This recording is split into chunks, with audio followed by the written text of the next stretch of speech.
In 2022, Vladimir Putin made a gamble of unprecedented scale, putting at risk over a third of the revenue needed for Russia's entire federal budget by threatening Europe with energy blackmail as part of Russia's international strategy behind their invasion of Ukraine. Today, that decision still plagues Russia and is making a massive impact on the long-term viability of the Russian economy, and perhaps even the Russian Federation as a whole. And the impacts are now reaching a point where even Kremlin propaganda is struggling to hide them, as Russia finds itself with insufficient buyers in the international market to maintain its budget, and, in some cases, even finds itself with insufficient buyers to even keep its energy harvesting infrastructure online. Combined with Ukrainian attacks on that same energy infrastructure, it's now gotten to the point where Russia, traditionally one of the world's largest global energy suppliers, is now being forced to import refined oil from other nations, something that should be unimaginable. That bears consequences that go far deeper than most people realize. And to explain why and what happened, we need to briefly go back to the beginning.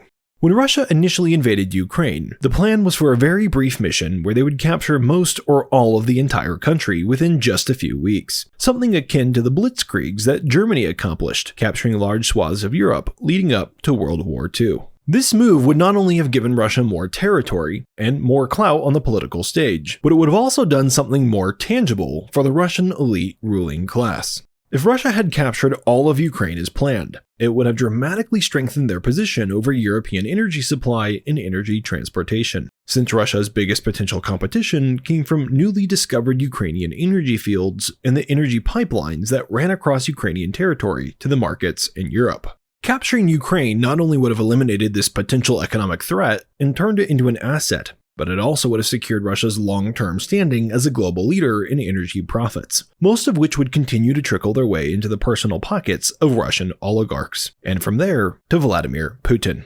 It was a bold, if evil, plan, and to make the plan even bolder, Russia wanted to achieve all of this with minimal or no international consequences. In a word, just as Germany needed to prevent Britain from intervening to accomplish their goals in World War II, Putin needed to keep Europe and the United States out of the fight for Ukraine.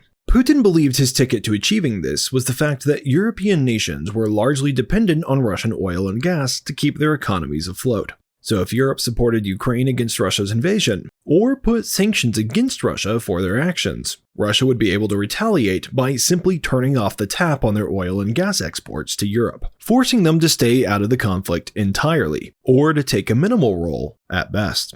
Essentially, Putin's hope was that leveraging Russia's energy hold over Europe to turn off their furnaces, electricity generators, and other critical infrastructure could economically force the entire continent into submission, or at least into apathy, buying Russia enough time to capture Ukraine, stabilize the international situation, and then resume energy exports to Europe within a few years, with the prize of holding Ukraine's energy resources and pipelines in the long term more than making up for Russia's temporary economic losses. Theoretically, it could have worked on paper, but in reality, Russia's plan completely backfired. The fateful day of invasion came and went, and instead of days or weeks, years went by, and Russia still had only managed to accomplish a fraction of their goals. And while Russia's energy threats did indeed make the situation much more politically complicated, Europe did indeed still sanction Russia and support Ukraine. And Russia did indeed turn off its energy supplies to Europe to try to get them to back down. But the Russian leadership just didn't realize they would be turning their energy supplies off for much longer than they had bargained for. By the time Putin had likely hoped to be resuming energy exports to Europe and refilling the Russian coffers, Russia instead hadn't even managed to capture any full regions of eastern Ukraine, and the war was still very much ongoing, and the Ukrainian territory Russia did hold was balancing on a knife's edge. But what was even worse, Europe had now essentially completely replaced Russia as an essential energy supplier. And even if the war ended immediately, it would likely be at least a decade before significant volumes of imports from Russia were resumed, if they resumed at all. And what Russia had hoped would be a temporary economic dip is now turning into a permanent economic crater. And the war that Russia hoped would secure their future stance in the global energy market is doing exactly that, just in the opposite direction from what Russia had planned. Russia's share of exports has been replaced by some of its biggest geopolitical opponents, including the United States, who is their largest geopolitical opponent in general terms, and Norway, who is their biggest geopolitical opponent in terms of energy competition in Russia's backyard neighborhood. And money that used to go to the Kremlin is now going instead directly to the pockets of those the Kremlin despises the most. So Russia is not only losing money, but their enemies are profiting in their stead. And believe it or not, if you're a Russian, things get even worse. In a desperate bid to offset its losses, Russia really only had one place to turn, to the global east, hoping to make up for its losses in Europe by turning to markets like China and India. Since these are the two most heavily populated nations on Earth, which are both rapidly developing and extremely thirsty for energy imports, this should have been a good option for Russia. And it's likely that having India and China as a fallback position is what gave Russia the courage to make their big energy gamble in the first place. But the problem is that the fallback position itself now seems to be falling back. Not really being Russian allies, but more of casual acquaintances with interests that sometimes happen to align with Russia. India and China have not given much care to Russia's plight. Instead, they've been pillaging it for all it's worth. Due to Russia's situation, other nations like India and China know that they can dictate the terms of any export agreements, and dictate the terms they have, demanding steep discounts in return for keeping Russia's economy barely afloat. One example is the Power of Siberia 2 natural gas pipeline, which would cover a quarter of China's annual natural gas needs if completed. Russia has been trying to build this pipeline from Siberia to China to make up for its loss of the European market, and is desperate to complete the project soon. So desperate, in fact, that Russia began construction on their side of the pipeline before China had even agreed to complete its portion of the project in Chinese territory. In doing so, Russia made the single biggest mistake one can make in a negotiation, which is showing your opponent your entire hand before the talks have even started. And in return, China is making massive, even offensive demands to make the pipeline happen. This month, China told Russia that they would only agree to completing the pipeline if China received the same subsidized price for natural gas that Russian consumers pay. And if you don't understand what that means, the entire concept of a subsidy is that the government, in this case, the Russian government, pays a portion of the price of the product to make it cheaper for the end consumer. Russia does this for its citizens as one of the rare benefits to them for being part of Russian society. But in the case of exports to China, this is a price so low that Russia would barely make a profit from the endeavor, essentially turning them into nothing more than a natural gas station for China, with China reaping all of the rewards.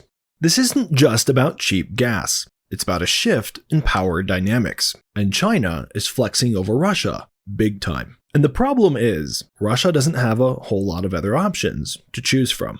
Because they chose to invade Ukraine and ruin their relationship with their largest customers in Europe, Russia is not only losing profits for every minute this pipeline and other transport routes aren't running at full capacity, but they are also increasingly forced to make increased investments just to maintain the status quo. Because if energy-producing equipment sits idle for too long in the cold, harsh conditions of Siberia, it can freeze up and decay more quickly than it otherwise would, something that is especially true of equipment related to oil extraction. And just by existing in the harsh Siberian conditions, a huge cost is exerted on Russian energy infrastructure in terms of regularly needed maintenance and replacements, which is usually offset by the profits the equipment is bringing in.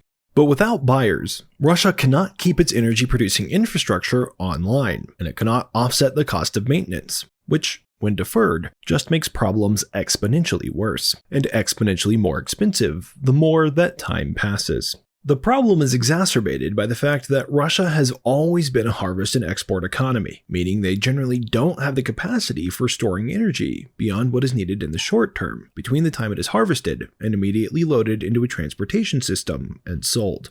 As such, most energy equipment in Siberia has already been sitting idle without buyers for nearly 2 years, being forcibly turned off when storage reached maximum capacity, and Russia's old energy investments are now largely decayed.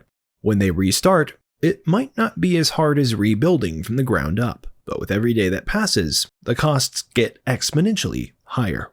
But believe it or not, the situation of Russia's energy industry gets even worse than this. It's well known at this point that Ukraine has been making strategic strikes on Russian oil refineries, one of the few remaining outlets for Russian energy to travel through for domestic needs. Many of these refineries have gone up in flames from simple drone attacks that Russia just can't seem to figure out how to prevent. This not only disrupts Russia's immediate oil production capabilities, but also sends a strong message about the vulnerability of Russian assets. And as their refineries have gone up in smoke, Russia has been forced to import refined oil from Belarus for its own needs due to a lack of production-capable capacity in Russia itself. So in Russia, the oil industry is booming, just more literally than Vladimir Putin had hoped. The broader implications of these developments are huge. Russia's reduced, or dare I say, eliminated leverage over global energy markets diminishes its ability to influence international politics and removes its ability to try to blackmail Europe in future Ukraine-like conflicts. And the loss of European markets and the exploitative behavior of Russia's remaining customers mean that Russia's economic power is waning. They can only sustain that for so long. Prior to the invasion of Ukraine, oil and gas exports accounted for nearly 45% of Russia's federal budget, and historically, 83% of those exports were destined for Europe. When those exports stopped, Russia immediately lost a third of the funding for its entire government. And without a profitable replacement, one wonders what will happen to Russia over the next decade. To see a clue of that potential future, we can look to the past. In 1853, Russia's invasion of the Ottoman Empire backfired in the Crimean War, leading to a conflict that drained Russia's treasury to the point that eventually forced the sale of Alaska to the United States, which Russia could no longer afford to support, either economically or militarily. Today, one has to wonder if Russia will eventually be forced to sell or otherwise give Siberian land to China for the same reasons.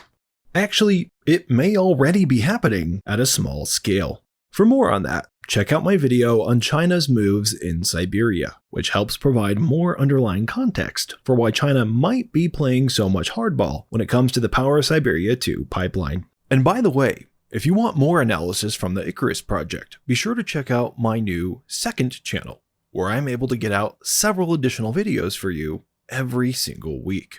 Link is in the description.